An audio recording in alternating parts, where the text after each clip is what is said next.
Good afternoon, everybody. We seem to have got a good crowd joined us now, and I'm sure people will continue to join. Welcome to our latest webinar.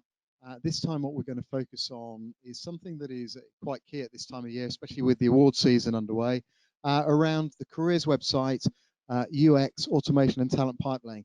And part of that is really why 80% of your potential talent aren't completing their application.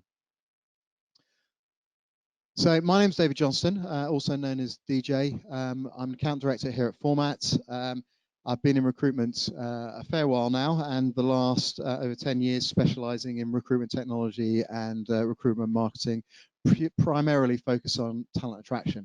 I've got Warren Davidson with me. Good afternoon, everyone. My name is Warren Davidson. I am head of talent attraction here at Format. So I work with 30 to 40 different employers each month to try and drive traffic and conversions to their website. So I'm going to be touching a little bit on that later on in the presentation. Thank you, Warren. So let's kick off. So when it comes to today, the webinar is going to be about 30 minutes long, and that includes time for you to ask some questions at the end. And there are 4 key areas that we're going to focus on. One is why, essentially, up to 80% of your applicants actually never get through to your applicant tracking system or CRM. So why 80% actually abandon? And part of that is focused on the user experience and the way career sites plug into the applicant tracking system. And then Warren is going to talk about digital marketing strategy. So the talent attraction strategy that your in-house recruitment teams can use, and some of the tips and hints that we can give you in terms of how you can help that. And part of that, which is always a hot topic at a lot of the events we go to, is around content marketing and how that can be used to effectively talent pipeline. So those are the key areas that we're going to cover. So first of all, let's talk about must-haves for your careers website. So like a lot of modern couples, your careers website and applicant tracking system don't talk to each other. And what do I mean by that? So if you look at some of the names here, you've got Ernst & Young, B&Q, Michelin, SNC Lavalin, as was the old career site that we updated recently, Mondelez and Worley, a large oil and gas business based up globally.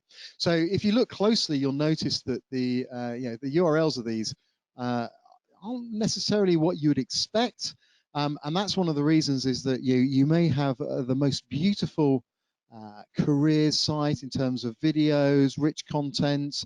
It looks wonderful, but actually all of your jobs are on your applicant tracking system. So whether you're using Taleo, whether you're using Workday, SuccessFactors, Avature, iSIMS, the list goes on.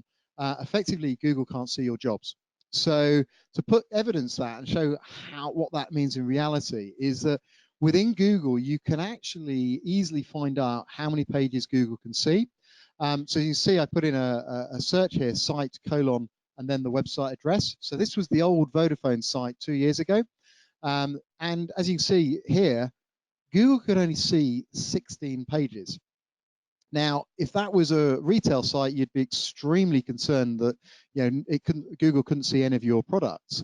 And then what you can see here on the right is Vodafone's new career site that was launched 18 months ago, almost 2 years ago now, in terms of the number of pages that Google can see. As you can see, within 3 months of go live, Google could see 3,720 results. So if from a Google perspective, you could see Vodafone from a career site in the olden days wasn't really that important, and it had 16 pages, can't be that important. But actually here on the right, you can actually see that Google is now seeing it, almost 3,720. So 3,700 pages more. So Google immediately is seeing the Vodafone career site as an important website for careers and job opportunities. And it's really easy to check. So here you can see the URL for B&Q on the Kingfisher Group Taleo platform. So it's effectively, the domain is Taleo, not B&Q. And the URL is not particularly friendly in terms of it doesn't really say what it's about. And on but below, you can see an optimized career site where the jobs are actually on the career site rather than on the ATS. So they've been pulled out of the ATS. And you can see it's nice and user friendly. If you want to compare this to retail, just search for something like 4K TVs, and you'll find a list of results which include probably Currys, John Lewis, Amazon. And if you look at the URLs for those websites, you'll see they're in a similar format. So that means that the jobs are very well optimized for Google. So that's one of the most basic things.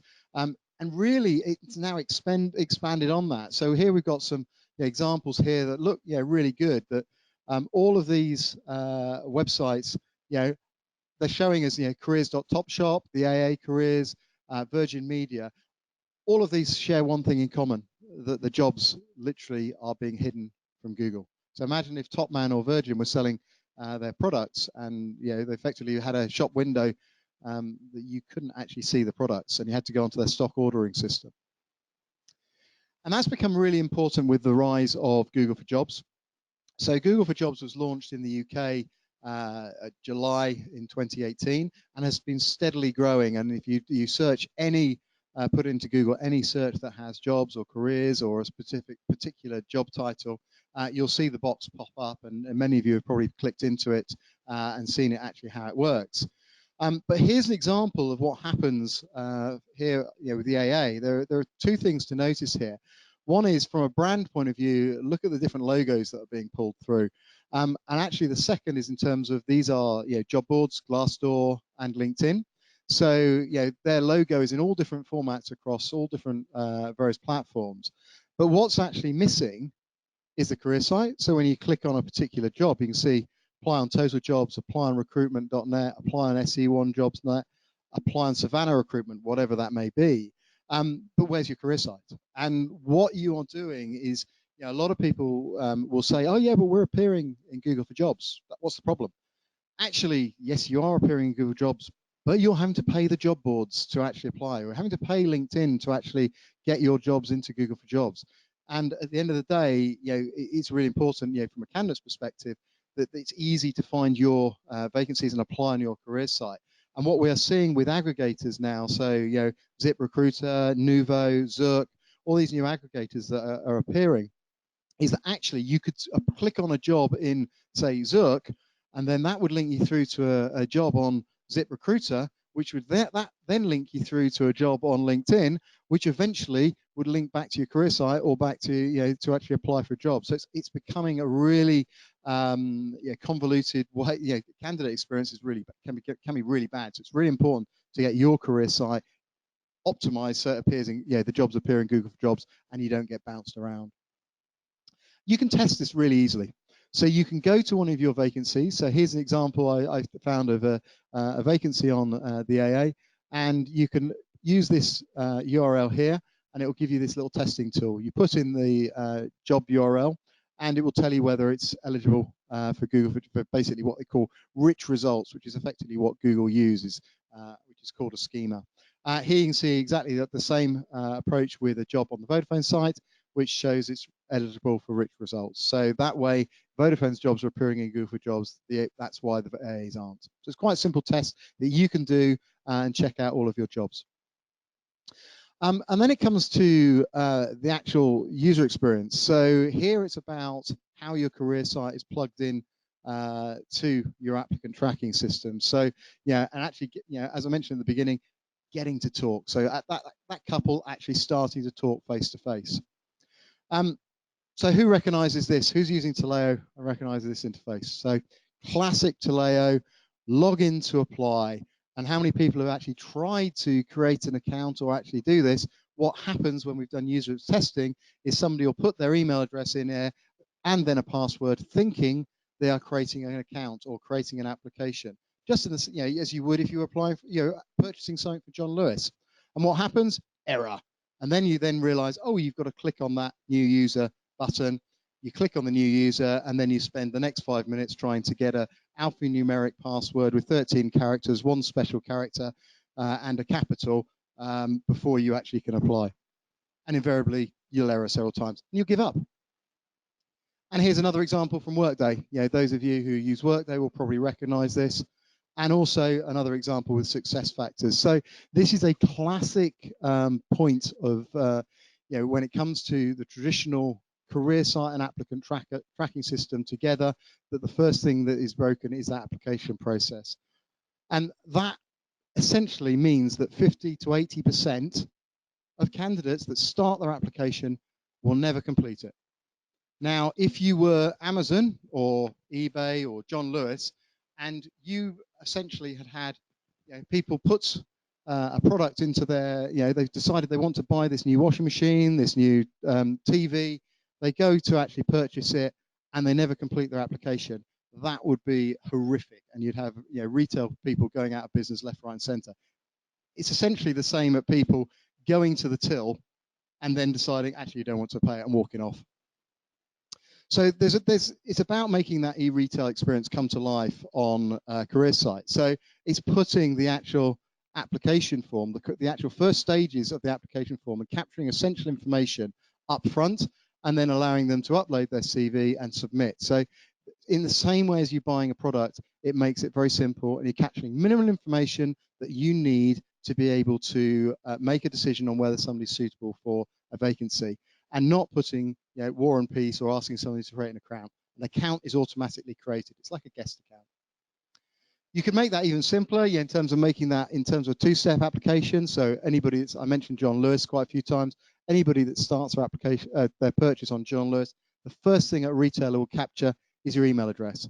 The reason for that is if for any reason you abandon your application, that information has been captured and you can start to actually call somebody back. Again, quick form, upload the CV, whether it's on on your desktop or whether it's actually in the cloud, and click submit, and it's done. And that candidate has been passed through to the applicant tracking system, an account created, and it's available for a recruiter to view them. So very simple, very effective, and it means that your complete applications increase dramatically. In fact, normally, we say on average it's about 50% increase in complete applications. Vodafone actually now get 75% completed applications, so a significant increase in applications. And that puts you in a great position that actually you can then, with those applications, you're getting them. So if you want to start filtering out, you've got the opportunity to start filtering. If I then take to the next stage, I mentioned 75% of people complete an application. That's brilliant. However, that means that 25% still aren't. So if that's a really hard job to actually fill, then you can then take the retail approach in terms of what can I do with that? Well, you start the application, you put your email address in, as I said, and then if they abandon, we've got that application and we know what vacancy they've applied, so we automatically can send them an email saying, hi, you've forgotten to complete, here are 3 reasons why you should consider an opportunity with Vodafone. And it's a really nice way to re-engage. Now, I'm not suggesting that in the same way that retailers do, you offer a 10% incentive. However, it's a similar approach. And how many people have clicked on the link in a abandoned purchase to actually go through it? So before Warren goes on about, talks about talent attraction strategy, I think there's one key thing here that really as a takeaway is in terms of a lot of people talk about investing in a bigger net, so effectively trying to capture more people, to attract more people. But actually there's a key thing that needs to be done before that. And in the case of before you start investing in that bigger net, make sure you're fixing the holes in your current net. So on that note, I'm going to hand over to Warren. Good afternoon, everybody. So clearly there are 2 sides to any talent attraction strategy or talent attraction activity. Obviously, DJ has talked there a lot about making sure that you get the website right, but I guess my job and my team's job is to get the right people to the website in the first place. So I'm going to talk through just some of the essentials of digital marketing that we work on with our clients. So really, from my point of view, there's really 4 strands here of activity that we need to be in control of. So SEO for talent attraction. So again, obviously the objective here is to get more traffic, more relevant candidate traffic from Google. We do that in a number of different ways with on-site and off-site SEO, but again, it's all about the quality and improving the quality of candidates. DJ's touched on the active passive digital advertising, that the entire market at the moment with all the aggregators and jobs being scraped and re-scraped from LinkedIn to various different areas is a problem at the moment, but it is something that that we can capitalize on for those hard to fill roles and to try and improve the quality of candidates coming through.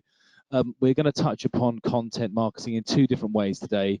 Content marketing aligned to and with your SEO, and also just looking at content marketing from a brand building point of view as well.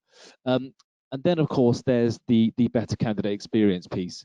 Obviously, a critical part of that is what DJ has just talked about. If you are hiding your jobs from Google or not being plugged into your ATS, that's obviously a huge fail. But there are also a lot of other things that we can do with the careers website, particularly around AI, to make that experience more tailored for our hard to find candidates.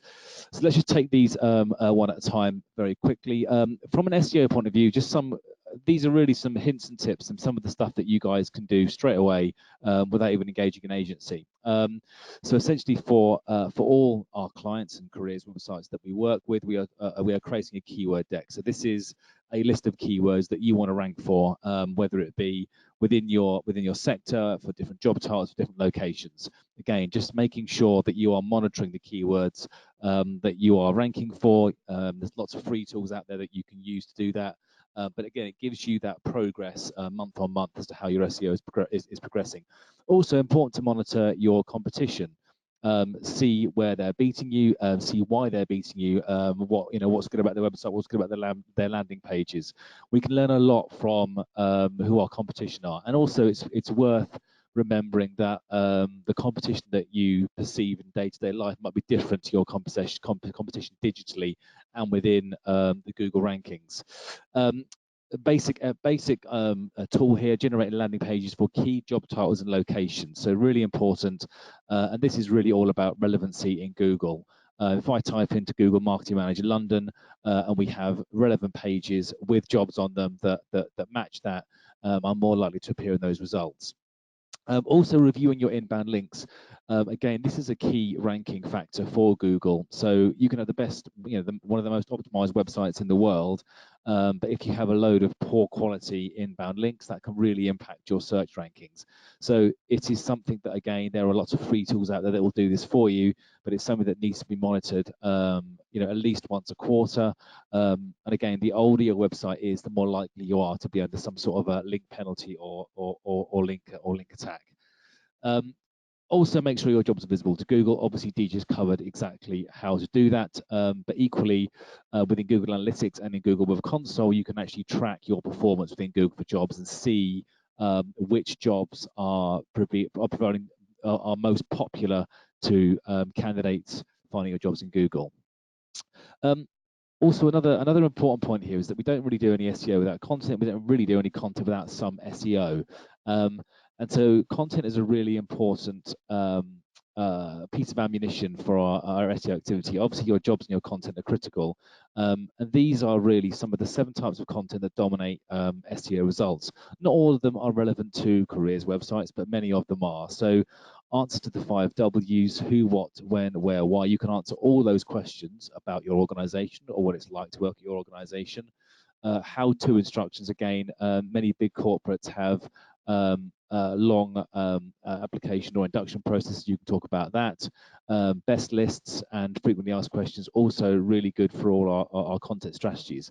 And by answering questions that people are typing into Google or by creating content in this way, what we're aiming for is really these type of zero. This is effectively a zero result in Google. So this is a blog that I actually wrote earlier this year, obviously back in January, talking about Indeed organic traffic being removed for recruitment agencies. Obviously, we posted it very, very early in January, and it was answering when is Indeed organic traffic turned off. Obviously, you can see that even on this particular part of the month, the Format blog was ranking above an Indeed blog about exactly the same subject. So this type of thing can really help with generating the right type of talent if you can get the questions and content tuned into your SEO strategy.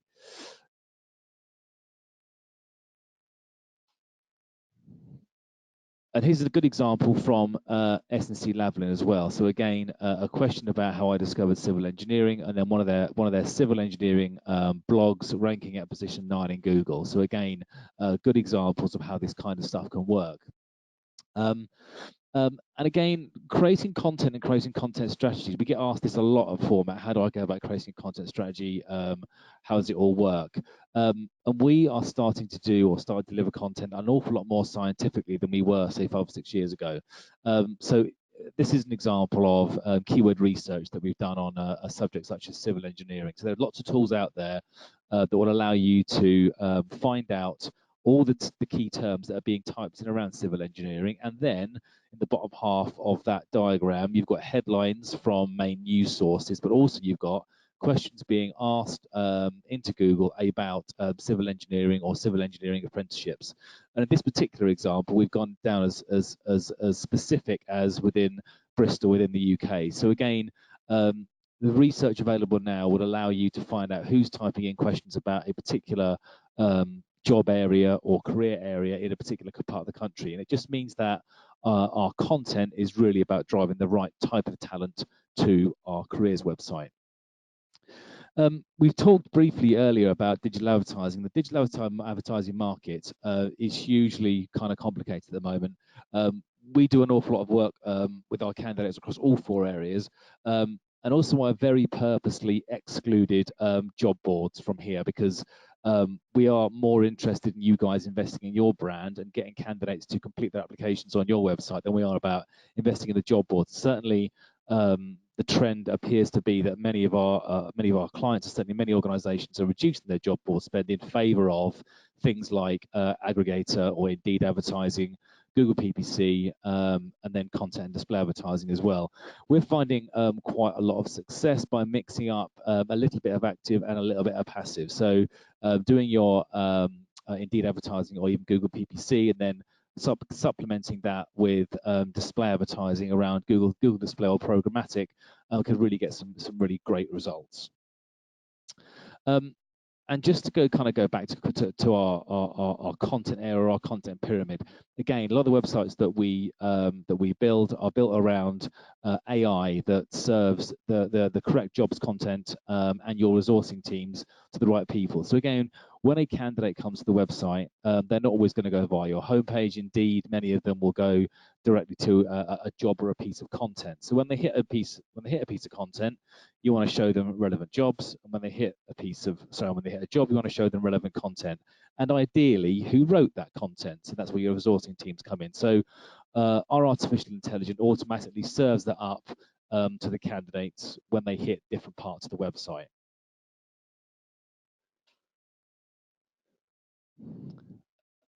And just to talk very briefly again about content planning again, don't plan more than 3 months ahead. It's obviously all our businesses change significantly, so don't plan more than 3 months ahead.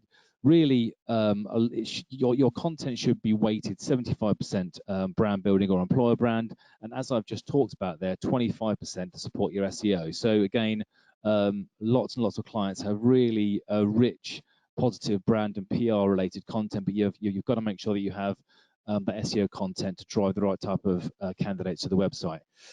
Internal linking is really important. So if you're writing a piece of content today, try and link back to previous pieces of content within your website to keep candidates circulating and improve your SEO.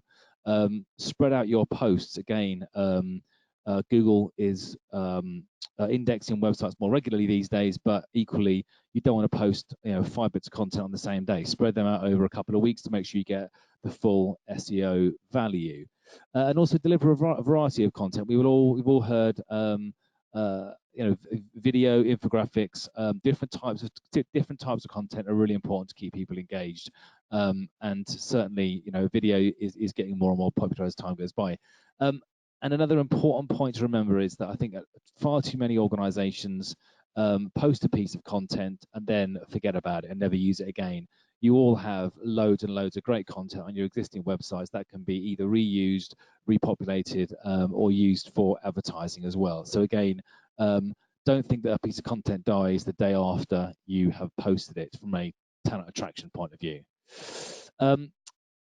And also, and kind of finally, a better candidate experience. This is really important, and it's all about making sure that you review your website every couple of months, not once every year, or once every 2 years. One of the things that we talk about a lot at Format is that conversion rate. So this is the amount of traffic you get divided by your applications. For most of our, I suppose the industry standard is about 10%. Our websites convert between 20 and 35%. So again, that's really important to get right. And obviously, all the ATS plugins that the DJ talked about earlier will really help to improve that. So again, just a couple of things that you can do to make sure that the user experience is of the right standard on your careers website. So review the application process, go and apply for a job once every few months, make sure there are no bugs or problems with it. Try and join your talent community. Is it easy for us to push candidates into something like Aperture, for example? Is it easy for the candidates to get in touch? So we do a lot of heat mapping on our websites as well. And we know that on those job landing pages, candidates are equally as interested as getting in touch with the resourcing teams as they are as applying for a job. So you've got to make sure that it's easy for candidates to get in touch. Of course, are there calls to actions in the right place? So as I mentioned earlier, many candidates are landing on jobs and content and not on your homepage. So it's important that the signposting within the website is really well documented. And why is all this important? Well, obviously, we're living in a world where the UK unemployment rate is at its lowest since back in the 70s, and so there's never been a more scarcer workforce. And then from a vacancies point of view, we've never had more vacancies in the UK. In spite of everything that's going on politically in the country, vacancies are at their highest, although we have seen a little bit of a drop-off this year, probably thanks to our various political parties. And that's me. Thanks, Ron. So in terms of one of the key things we get asked about is around how do I build content? In terms of what do I need to do? Where do I start? And it's something that everybody I've worked with over the years has asked that question. I think it's one of the things that with Atkins and now as part of the SNC-Lavalin global group, it's one of the things they talked about. So, as an engineering consultancy, what they had at their fingertips was they had some fantastic projects, in terms of the projects they were working on and their employees were working on. So it's about showcasing those projects and how people were involved. And then it was essentially building out that content around telling the employee stories. And at the end of the day, your brand is your people. It's what they say about. It's what people say about when you leave the room. So it was a natural progression to start talking about projects, the people involved, and actually, it's these employee stories that people are interested in. These are the ones that the days in the life stories are seen as very authentic. But the other part of it is that as that built, it was a case of Atkins and SNC-Lavalin, as a wider group, wanted to showcase their innovation. So it was about showcasing again the innovation about it and the people that are involved. So we've got an example here of transport planner Penny Gill's career story, which I'll show in a moment. And then they started to build the video. So it was about using the stories and then actually getting video, and whether that is what I'd call a glossy produced video, or whether it's about those stories that you capture as people are walking between meetings, and you capture and ask them on your iPhone, why do you do what you do for Atkins? Why do you do what you do for Vodafone? Why do you do what you do for SNC-Lavalin? It's really easy content that can be quickly put together and published, not just on your career site, but it gives you something to publish on social media. So all of this can be pushed out onto social media. And as Warren rightly said, people then come back through to these articles. So here's an example I mentioned, transport planner Penny Gill's career story. So one of the things that's really important in the engineering sector is promoting gender diversity. So in terms of the gender pay gap, getting more women into engineering and promoting opportunities. So this is a great example of how you can use your content to effectively generate more female applications in a particular area, create more ethnic diverse applications. All of this content can help drive your equality, diversity, and inclusion agenda. And when they land on it, they can not just read, but also can view rich content in terms of videos that have embedded in there. So it's balancing the two to actually create a much more engaging landing page, for want of a better word. But as Warren mentioned, it's a case of then creating a great user experience. So you've brought somebody in who's civil engineering within civil cities and development transportation markets. It's about putting relevant content in front of them. So whether that's civil engineers or whether it's traffic engineers or project administrators, you can put that content together and create that what I call an Amazon effect. And that's also comes through to equality, diversity, inclusion. So lots of people talk about equality. They want to push the diversity of their businesses, and it's very, very easy then to sort of like just create a page. Yeah, we do. We're a diverse organisation, but it's actually then showcasing that. So it's about tagging content that actually showcases that diversity. So women in engineering, we've been recognised as disability confident committed. We applaud our champions in diversity. And as Warren shown with an example there earlier from Vodafone, it's about the people that are in potentially the LGBT environment, actually showing how they've been embraced within the business and how they feel comfortable, whether that's LGBT, whether that's diversity, or minority, ethnic groups. It's about showcasing how they fit in and how they get a part of the business and the employees. So in terms of, to wrap up, there's some key takeaways that you guys can start looking at straight away. Yeah, the first thing is, can Google see your jobs? And I know that seems absolutely obvious, but as I've shown, it's very easy for probably 80% of employer career sites out there. People can't see, Google can't see your jobs. Then it's about looking at your conversion rate. So in terms of how many people actually coming to the website and then actually applying for a vacancy, and actually how many people start that application and how many actually complete it. Those are the hygiene factors. Then you can start really look at your digital marketing. So in terms of what you're using, are you using job boards? Are you reliant on Indeed? Or are you actually getting traffic through to the content you're working on, and then start telling a story? So these are four key things that you can start looking at straight away without having to use any technical know-how. So that really finished up our webinar. I hope it's been useful, but we've got some time for some questions. So I'll just open up our chat. I've heard some questions coming in, so let's have a look in terms of questions here. So, okay, brilliant. Okay, so we've got a really good question here that often get asked on this. Do I need to replace my ATS? No is the short answer. Most applicant tracking systems out there can be plugged into a career site in a variety of different ways. It's not hugely technical. It's something we've been working with employers for a long time in making sure that A, you can pull the jobs from the ATS and put them on your career site with all your lovely content, but B, also in terms of actually pushing your application back into your applicant tracking system in the most effective way. So in the short answer, no, don't worry about replacing your ATS. Here's another one here. Let me just have a look. Okay, so, good one. Probably off the back of talking about aggregators. We've heard Indeed is switching off. Is that true? Okay. We've had this a few times. I think there's been a few webinars recently about Indeed. Indeed has been switched off in the US for recruitment agencies. So in January this year, organic traffic was switched off. In other words, the free traffic that Indeed pulls was switched off for recruitment agencies in the US, which means every recruitment agency, if they want to be in the US, wants to be Indeed, needs to pay for and sponsor jobs.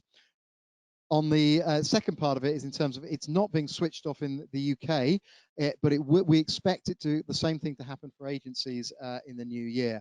What we have heard, and we've been from our discussions with Indeed, is that actually Indeed's algorithm, and how it serves up jobs, is actually favouring sponsored adverts. So in other words, Indeed is looking to effectively get more money from its advertisers and sell more advertising slots. And what that means is a lot of people are actually now thinking, as Warren mentioned about job boards, is pulling budget out of job boards and looking at being a little more selective and sniper-like in using Indeed. So definitely not being switched off, and certainly not organic isn't being switched off for employers. However, there is Indeed is focusing on generating more revenue by selling more advertising. And let's have there's one coming. Hold on a minute. Let me just read this. Okay, good one that we often get asked. How do I create content? So I think Warren's just has talked about in terms of how we do it scientifically. However, you can't create content in one go. You're expecting to create lots of content in an immediate nature is difficult.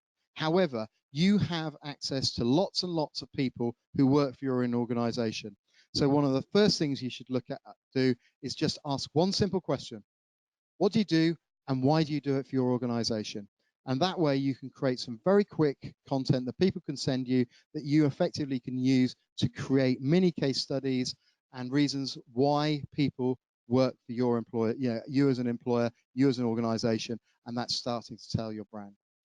So hopefully, well, that's given you some insight. We're just over, slightly overrun, so we'll call it there. If anybody has any other questions, please let us know. And we will be uploading this webinar to YouTube as a video so you can watch it at a later date. So all that remains for me to say is thank you to Warren and thank you to everybody for listening.